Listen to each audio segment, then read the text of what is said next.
구약에 지금 우리가 이 호세아서 예언서를 보고 있는데, 이 예언서에 아주 중요한 이 틀이 있습니다. 첫째, 타락. 그리고 둘째, 타락에 대한 징계. 다르게 말하면 심판이라고 할 수가 있어요. 그리고 셋째, 회복. 타락, 징계, 회복. 이 세 가지 중요한 틀 속에서 거의 예언서가 이루어지고 있습니다.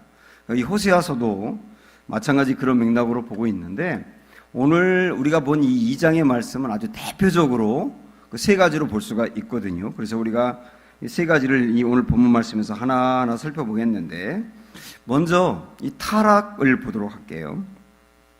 호세아가 고멜이라고 하는 여자를 데려와서 아내로 삼았습니다.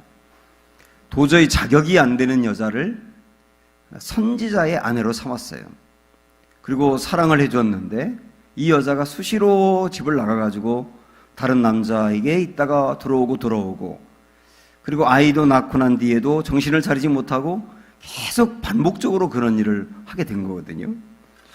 그래서 이제 2절, 4절, 5절 쭉 보면 거기에 이 음행이라고 하는 단어가 4번이 나옵니다. 그러니까 이 고멜의 문제는 음행이라고 하는 거예요. 구체적으로 이 고멜이 갖고 있는 이 음행의 내용이 나와 있는데, 한번 여러분 5절 보실까요? 자, 5절 시작.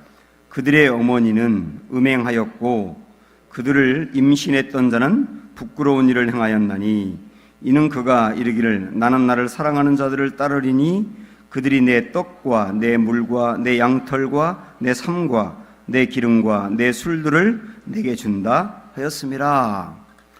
분명히 이 고멜이 호세아의 은혜를 입어서 호세아와 함께 살았거든요. 그런데 이 고멜의 마음에 바람이 들어가가지고 이 하는 얘기가 뭐냐면, 이 6가지가 여기 나와요. 보면 떡, 물, 양털, 삶, 기름, 술들, 요 6가지, 이런 걸 줄 사람이 있다 나에게. 그 사람에게 내가 가겠다, 이렇게 말하는 겁니다. 여기에 이제 이 6가지 중에 떡, 물, 양털, 삶, 이 4가지는 살아가는데 꼭 필요한 것들을 얘기하고요.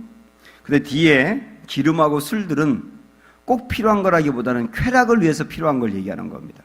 그러니까 이 고멜은 내가 살아가는데 꼭 필요한 것뿐만 아니라 쾌락을 즐기기 위해서도 필요한 것을 찾아서 그걸 내게 줄 사람이 있으니까 내가 그에게 가겠다 하고 집을 나가버린 겁니다. 이게 이제 고멜의 문제였는데, 지금 이 보시는 호세아서는 고멜과 호세아의 결혼 관계를 다루고 있잖아요, 표면적으로는. 근데 거기서 깊은 이제 주님의 의미는 호세아가 고멜 때문에 속을 썩는 그 마음이 하나님의 마음이에요. 그리고 고멜은 이스라엘의 타락한 상태를 말하는 겁니다. 그래서 우리는 호세아를 보면서 하나님의 마음을 봐야 되고, 고멜을 보면서는 타락한 이스라엘을 봐야 되고, 그 더 적용을 한다면 고멜을 보면서 나의 죄를 봐야 되고, 나의 죄 때문에 속 썩는 하나님의 마음을 호세아를 통해서 봐야 된다는 얘기예요. 이스라엘 백성들은 하나님이 그들 가운데 은혜를 베풀고 선민으로 건져냈고 여러 가지 살 수 있는 좋은 것들을 주셨는데, 근데 이제 가나안 땅에 들어가서 그들이 어떤 생각을 했느냐면, 우리가 살아가기에 필요한 것, 여기 나왔던 이 6가지 중에 이제 4가지는 필요한 거, 2가지는 쾌락을 위해 필요한 거라 그랬는데, 그런 걸 주는 신을 찾아가자. 그리고 찾은 것이 바알이었던 겁니다. 이 바알은 앞에 있는 4가지, 떡, 물, 양털, 삶, 이런 것을 준다고 생각을 한 거예요. 그 다음에 뒤에 있는 2가지, 기름하고 술들은 바알 신과 항상 붙어 다니는 신이 아세라라고 하는 여신이거든요. 아세라 여신은 쾌락의 신이에요. 바알 신은 살아가는 데 필요한 것, 물질이라든지 먹고 사는 것, 이런 걸 주는 신이거든요. 그러니까 이 2 신을 섬긴 겁니다. 바알과 아세라를. 이게 아주 고멜이 음탕하게 타락했던 모습하고 아주 똑같은 모습으로 그려지고 있습니다. 자, 이런 과정을 통해서 이스라엘 백성들이, 하나님을 섬기던 이스라엘 백성들이 바알과 아세라를 섬기면서 하나님을 버리는 이 과정이 3단계로 이루어지고 있더라고요. 이걸 보면서 교회를 나름대로 잘 다니고 하나님의 은혜 가운데 믿음이 좋게 살아가던 성도가 때로는 이 타락하면서 점점점 신앙이 이상해지더니만 나중에 주님을 떠나가는 경우가 생기거든요. 제가 몇 주 전에 저희가 금요기도회 때 저를 찾아온 분들이 있었는데, 그분들이 제가 옛날에 고장교회라고 하는 교회에서 전도사로 있었을 때 함께 교사했던 분들이에요. 대략 따져보니까 한 27년 가까이 됐겠더라고요. 그분들이 오셨어요. 오셨는데 그 중에 한 분이 교회를 떠났어요. 그리고 물어보니까 5년이 됐다 그러더라고요. 5년이. 저는 그 이야기가 그렇게 충격이 될 수가 없는 거예요. 왜냐하면 그때 그분이 얼마나 열심히 했는지 제가 아니까. 교회에서 뭐 거의 매일 살고 회사 갔다가도 집에 가기 전에 교회 꼭 들렸다 가고 늘 그러는 게 습관이었던 그 부부였는데, 부부가 다 그렇게 무슨 일이 있어가지고 실족해가지고 떠났는데 안 들어오라는 거예요. 그래가지고 다른 한 분이 이제 그 떠난 분을 이제 데려온 이유가 뭐냐면, 이분 좀 우리 은강교회 나와가지고 신앙 좀 회복시켜 달라고 데리고 온 거예요. 그런데 온다고 하더니 안 와요. 그렇게 다시 떠난 자리에서 오는 게 쉽지가 않은 거예요. 그분을 보면서 제가 많은 생각을 하면서 어떻게 그분이 떠날 수 있나. 그런데 떠날 수가 있는 거예요. 그래서 우리는 나뿐만 아니라 나의 가족이라든지 내 주위에 지금 신앙생활을 썩 잘하고 있는 이들도 어떤 이유들로 인해서 신앙이 흔들리다가 나중에는 타락의 지경까지 갈 수 있다는 걸 생각을 하면서 이 3단계를 한번 잘 살펴볼 필요가 있습니다. 첫 번째 단계는 뭐냐면 축복의 근원을 혼동하는 단계가 있어요. 축복의 근원을 혼동합니다. 누가 진짜 복을 주는지를. 5절 말씀 다시 보실까요? 시작. 그들의 어머니는 음행하였고 그들을 임신했던 자는 부끄러운 일을 행하였나니 이는 그가 이르기를 나는 나를 사랑하는 자들을 따르리니 그들이 내 떡과 내 물과 내 양털과 내 삶과 내 기름과 내 술들을 내게 준다 하였습니다. 나는 나를 사랑하는 자들을 따르리니 그랬어요. 나를 사랑하는 자들을 따르리니 그들이 이 6가지를 준다. 이렇게 생각을 하면서 이전에는 내가 살아가는데 필요한 것을 하나님이 준다고 생각을 했어요. 분명히. 그리고 뭘 받더라도 하나님이 줬다고 생각하고 감사했습니다. 그런데 이 신앙이 흔들려 버리니까 하나님이 분명히 준다고 생각했는데 하나님이 줄까? 다른 대상이 주는 건 아닐까? 내가 노력하여서 얻는 건 아닐까? 이렇게 혼동이 일어나기 시작하는 거예요. 보통 이 기도를 했는데 응답이 안 되면 그때 이런 생각이 불현듯 들기 시작하는 거예요. 정말 하나님이 필요한 걸 주나? 하나님이 정말 내 인생을 책임져 주나? 그러면서 혼동이 생기기 시작하는 거예요. 혼동이 생기는 사람은 기도하느니 노력하지 이렇게 돼버리는 거예요. 그래서 기도할 자리에 오던 사람이 기도를 안 하면서 차라리 노력하지, 그 자기를 의지한다거나 더 노력하는 쪽을 선택한다거나 아니면 다른 어떤 사람에게 기댄다거나 이러면서 흔들리기 시작하는 단계가 1단계입니다. 그러니까 여러분 가만히 주변 보세요. 주변 보면 이런 부분에 근본적인 문제로 고민이 생겨버리면 이게 첫 단계가 된다니까요. 여기서부터 사실 잡아야 되는데 사람들이 한번 흐트러져 버리면 두 번째 단계로 갈 가능성이 많습니다. 이 두 번째 단계는 축복의 근원을 망각하는 거예요. 8절 말씀 보세요. 8절 시작. 곡식과 새 포도주와 기름은 내가 그에게 준 것이요 그들이 바알을 위하여 쓴 은과 금도 내가 그에게 더하여 준 것이거늘 그가 알지 못하도다. 하나님이 분명히 말씀하는 게 뭐냐면 이스라엘 백성들이 필요한 것을 하나님이 주었는데 하나님이 줬다는 것을 알지 못한다는 거예요. 그러니까 혼동 단계를 넘어가서 아예 하나님이 준 게 아니라고 생각을 하는 거예요. 혼동을 1단계, 하나님이 주었을까? 아닐까? 이 혼란스러운 단계인데 2단계로 넘어가면 이거 하나님이 준 게 아니라고 생각을 하는 거예요. 하나님에게 받은 것도 안 받았다고 생각을 하는 거예요. 심지어는 뭐냐면 이스라엘 백성들이 바알을 섬기면서 바알에게 은금을 갖다 바쳤거든요. 근데 그 은금도 하나님이 준 거라는 거예요. 하나님이 준 걸 갖고 우상 숭배하는데 바쳐버린다는 얘기예요. 이게 이제 2단계입니다. 하나님이 내게 주었다는 걸 잊는 거죠. 제가 호세아 말씀드리면서 첫날에도 그 배경을 이야기했습니다마는 호세아서는 여로보암 2세 때 쓰여진 말씀이에요. 이스라엘, 북이스라엘의 여로보암 2세 때가 북이스라엘이 가장 잘 살 때입니다. 거의 다윗 때만큼이나 잘 살 때였어요. 그러다 보니까 풍족해요, 뭐든지. 풍족하다 보니까 오히려 더 왕이 주었다고 생각을 한다든지, 운이 좋았다고 생각한다든지, 내가 노력해서 얻은 것이지 하나님이 줬다고 생각을 안 하는 단계, 이 두 번째입니다. 여기서 또 마음을 다잡지 못하면 그다음에 세 번째 단계로 가게 되는데, 그 세 번째 단계가 다른 대상을 사랑해버리는 겁니다. 하나님이 아닌 다른 대상을 사랑해버리는 거예요. 자, 13절로 가보세요. 시작. 그가 귀고리와 폐물로 장식하고 그가 사랑하는 자를 따라가서 나를 잊어버리고 향을 살라 바알들을 섬긴 시일대로 내가 그에게 벌을 주리라. 여호와의 말씀이니라. 이미 아예 떠나간 사람에게 하나님 벌을 주겠다고 말씀하는 걸 보면 이스라엘 백성들이 세 번째 단계에서는 뭐냐면 이런 거예요. 1단계는 뭐였어요? 혼동을 느끼는 거예요. 이게 하나님이 준 건가 아닌가 혼동을 느꼈고, 2단계에서는 하나님이 주었다는 걸 망각했고, 3단계가 되면 하나님 아예 버렸고 다른 대상을 사랑한다니까요.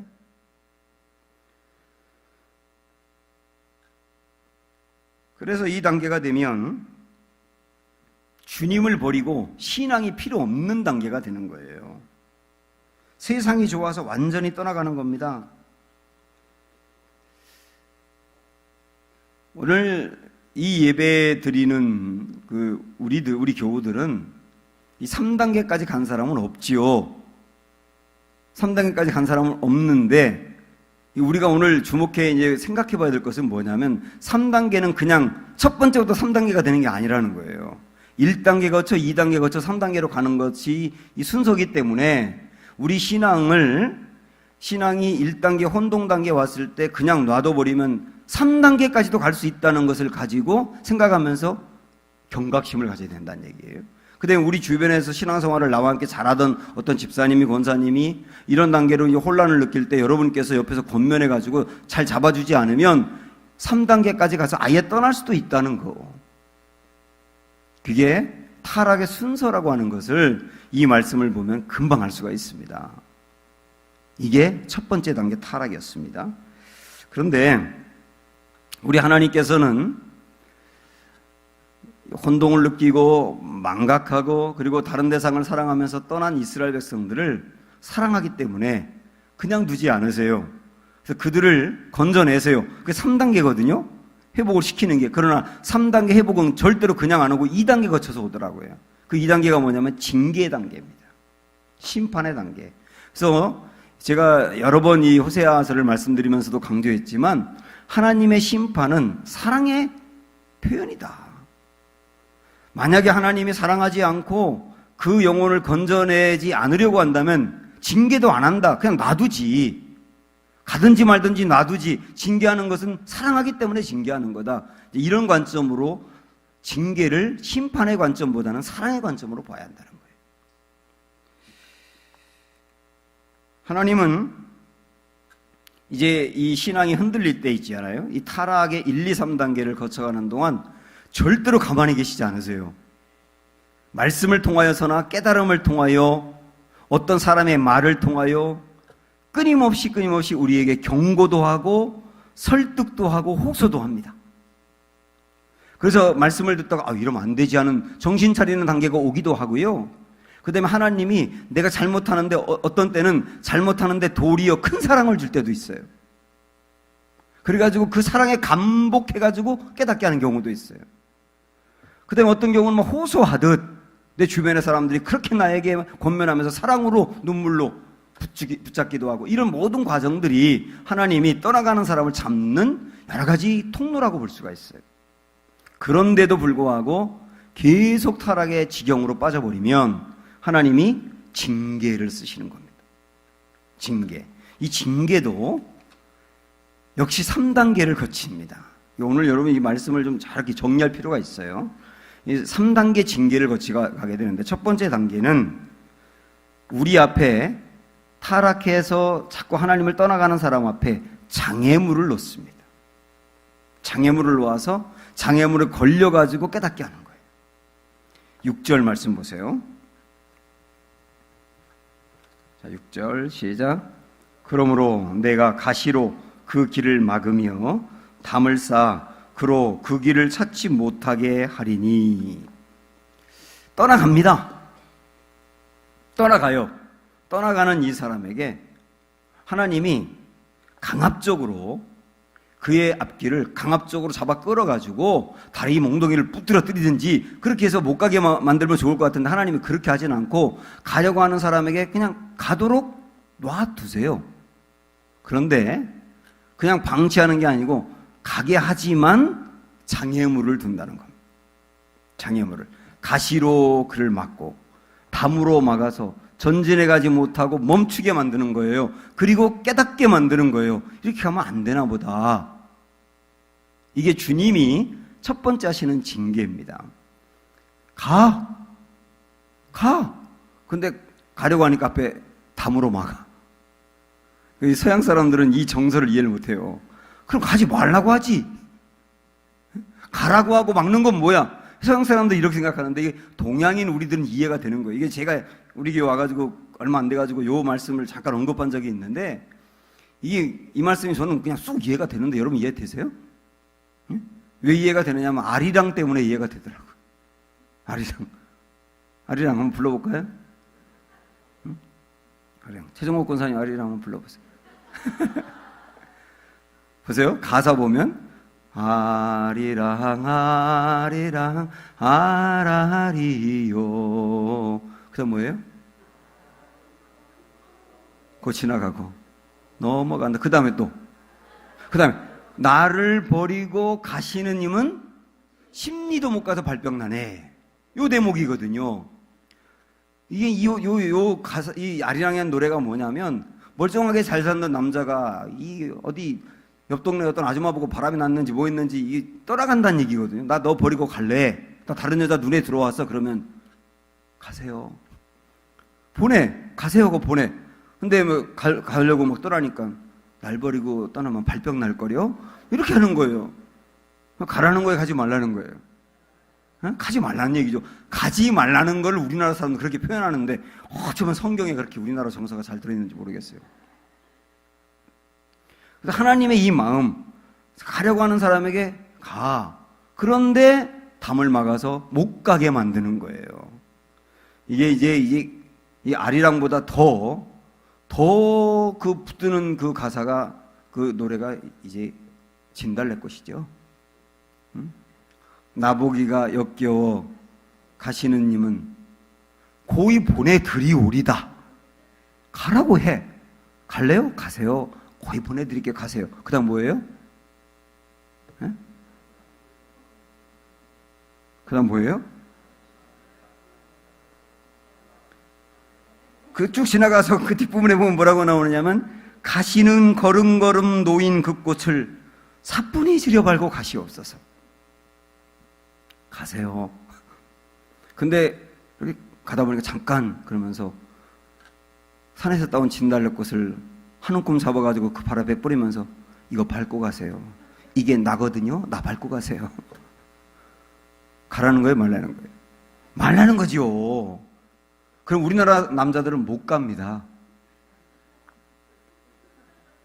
못 가는 거예요. 이 마음을 표현해 주는 건데, 저희 목회하다 보면 어떤 일로 인해서 사랑했던 성도가 떠날 때가 있잖아요.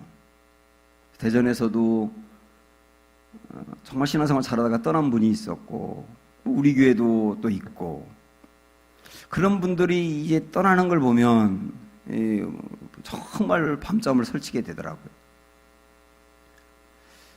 그러면서 어떤 때는 이제 그래서 갈래요, 목사님. 그러면 그래요.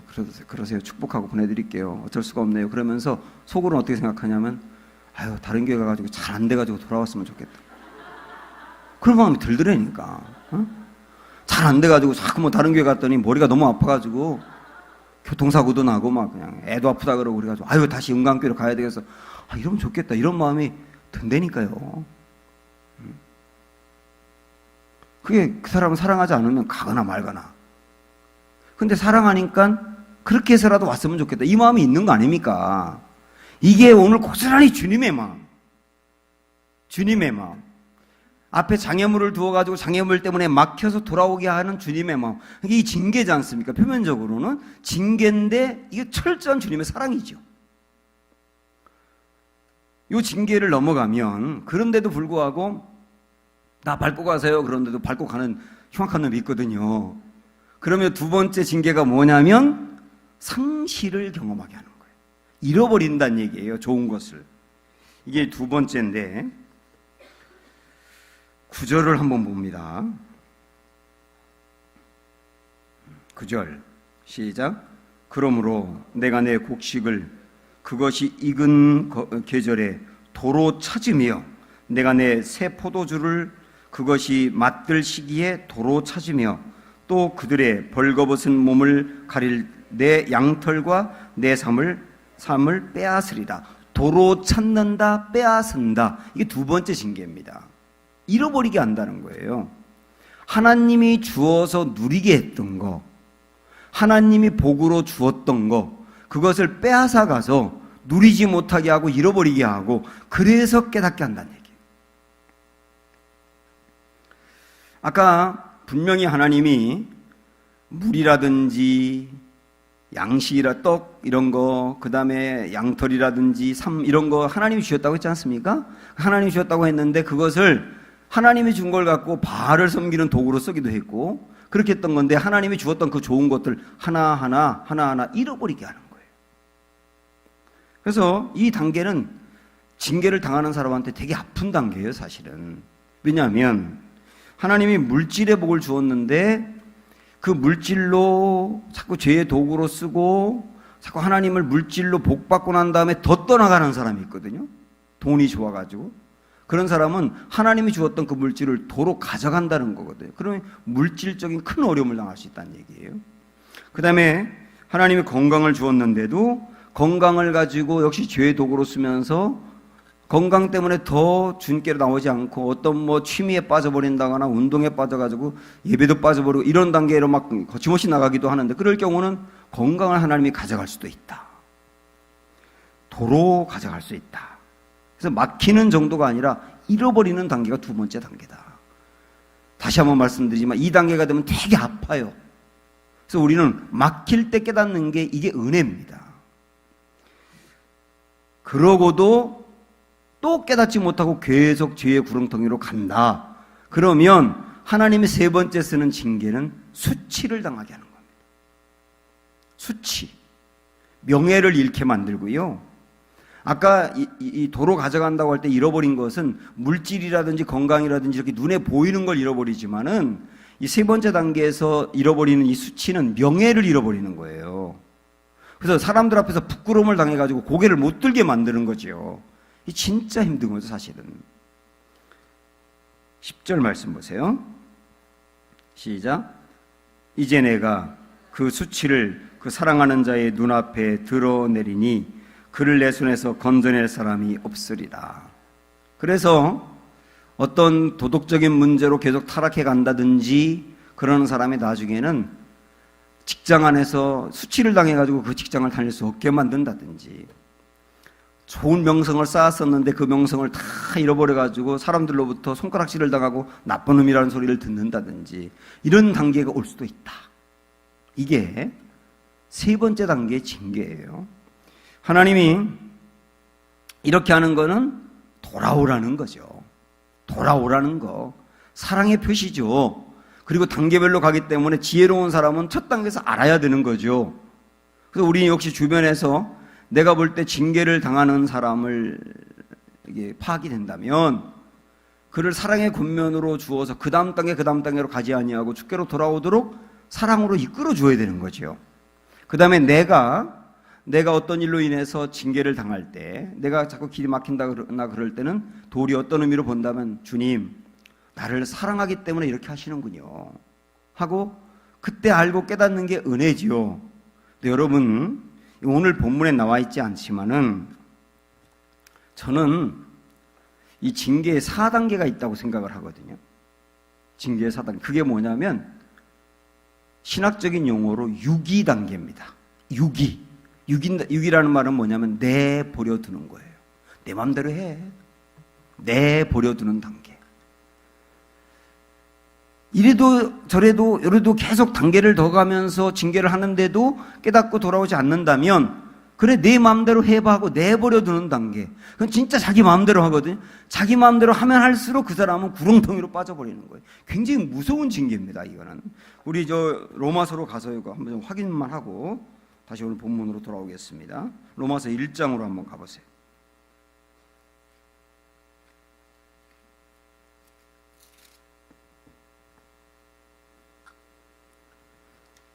(24절)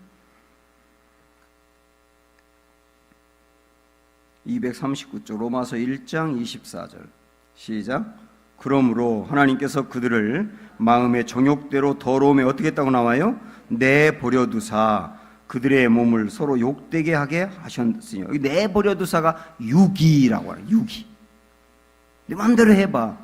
여기 24절뿐만 아니라 26절도 나옵니다. 26절. 이 때문에 하나님께서 그들을 부끄러운 욕심에 내버려 두셨으니 곧 그들의 여자들도 순리대로 쓸 것을 받고 영리로 쓰고 동성애로 가더라는 거예요. 내버려 두니까. 28절도 가보세요. 또한 그들이 마음에 하나님 두기를 싫어하며 하나님께서 그들을 그 상실한 마음대로 내버려 두사 합당하지 못한 일을 하게 하셨으니 곧 모든 불의 추악 이렇게 나가더라는 겁니다. 계속 반복적으로 나오는 말들이 뭐냐면 내버려 뒀다는 거예요. 내버려 뒀다는 말이 징계의 네 번째 단계. 하나님 내 마음대로 해. 2단계로 가게 되면 하나님의 통제가 아예 없는 거예요. 굉장히 심각한 거거든요. 그래서 우리는 징계를 하나님의 사랑으로 알고 돌아와야 할 것이다. 그러나 돌아오게 되면 어떻게 되느냐? 이제 세 번째로 우리가 가게 되는 겁니다. 우리 오늘 말씀 정리해 가면서 첫 번째는 타락, 두 번째는 징계, 세 번째는 회복입니다. 그래서 징계를 받으면서 돌아온 사람들을 하나님은 회복시켜 주는 거죠. 그 회복이 이제 하나님의 사랑의 하이라이트가 되는 거예요. 이 회복도 오늘 두 가지가 나와 있습니다. 다시 오늘 본문으로 오셔서 14절 말씀 한번 보세요. 14절. 이게 이제 하나님의 설득을 하면서 그 마음에 이제 위로와 격려를 해주시는 단계입니다. 설득하며 위로하고 격려하는 이런 회복이 일어나게 되거든요. 14절 말씀 보세요. 시작. 그러므로 보라, 내가 그를 타일로 거친 들로 데리고 가서 말로 위로하고 이렇게 나옵니다. 여기 회복의 시작이에요. 여기 이제 말씀을 가만히 보면은 이 호세아서의 말씀들은 여러분 이 단어 하나하나가 다 굉장히 귀한 표현들이에요. 여기 그러므로 보라 내가 그를 타일로 거친 들로 데리고 가서 그랬어요. 거친 들이라고 하는 게 광야를 말하지 않습니까? 광야. 그러니까 이 말은 어떤 뜻이냐면 하나님이 그를 데리고 갔는데 어디로 데려갔느냐면 광야로 데리고 왔어요. 고난의 길로 데리고 갔다는 뜻이에요. 여기까지가 징계거든요. 거친 들로 데리고 갔다는 말이 징계인데, 근데 징계를 받는 그 자리에서 하나님은 그다음에 회복을 위하여 뭐를 어떻게 말씀하셨다고 나오느냐면 말로 위로했다고 나와요. 이 위로했다는 말이 회복의 시작입니다. 그러니까 쉽게 말씀드리면 이런 거죠. 고난의 한복판에서 하나님이 메시지를 주시는 거예요. 고난의 한복판에서 정말 힘들고 어려울 때, 그때 하나님이 깨달을 수 있는 말씀을 주시는 거예요. 이게 회복의 시작이라고 해요. 그래서 우리가 때로 어떤 징계로 인하여 어려움을 당할 때가 있는데, 그때는 하나님의 진노만 볼 것이 아니라 위로하는 하나님의 메시지를 읽을 필요가 있습니다. 그래서 이 말씀을 들을 때도 내가 지금 안고 있는 상황하고 내가 듣는 말씀하고 이렇게 연결을 해보시면 이 어려움을 당할 때도 하나님께서 말로 위로해 주신다. 내 마음에 깨달음을 주신다는 것을 이제 우리가 파악해 가야 되는데, 이제는 돌아와야지. 이젠 더 이상 나가면 안 되지. 나는 내가 이렇게 나갔지만 널 포기하지 않았어. 너 돌아오기만 하면 내가 너를 여전히 사랑하고 품어줄 거야 하는 주님의 음성이 내게 들리면서 마음의 위로가 생기는 거예요. 주님, 이제 제가 돌아가면 되겠군요. 저 같은 사람도 하나님 받아주시는군요. 하나님 감사합니다 하면서 눈물을 쭉 흘리면서 하나님 돌아갈게요. 이 단계가 회복의 첫 단계라니까요. 여러분 그런 단계 많이 경험해 보시지 않으셨어요? 이게 이제 14절의 말씀입니다. 그러다가 이제 두 번째 15절로 넘어가 보시면 하나님의 회복이 이제 또 다른 측면에서 일어나게 되는데 잃어버린 것을 찾는 회복이 일어나게 돼 있어요. 아까 징계 두 번째는 잃어버린다 그랬지 않습니까? 하나님이 주신 소중한 것들을 이제 잃어버린 것을 찾게 해주시는 겁니다. 15절 보세요. 자, 천천히 읽어봅니다. 시작. 거기서 비로소 그의 포도원을 그에게 주고, 잃어버렸던 포도원을 그에게 주고, 여기서 포도원을 준다는 말은 그가 살아가는데 필요한 것들을 공급해 준다는 뜻이에요. 이게 하나님의 복이 시작이 된 겁니다. 그 다음에는 아골골짜기로 소망의 문을 삼아 주리니, 그거 조금 이따 말씀드리겠고, 그가 거기서 응대하기를 어렸을 때와 애굽 땅에서 올라오던 날과 같이 하리라. 어렸을 때와 애굽에서 올라오던 날, 출애굽을 하면서 하나님 붙들고 신앙생활을 처음 시작했을 때, 뜨거웠을 때 그때로 다시 돌아가게 하겠다. 회복이지 않습니까? 근데 여기 회복을 말씀하면서 아까 중간에 우리가 봤던 아골골짜기로 소망의 문을 삼아주리니, 참 이 표현이 너무 귀하더라고요. 아골골짜기로 소망의 문을 삼아주리니. 여기서 질문, 아골골짜기가 어디입니까? 네? 아골골짜기 다녀오셨어요? 아골골짜기 생각나는 사람이 누굽니까?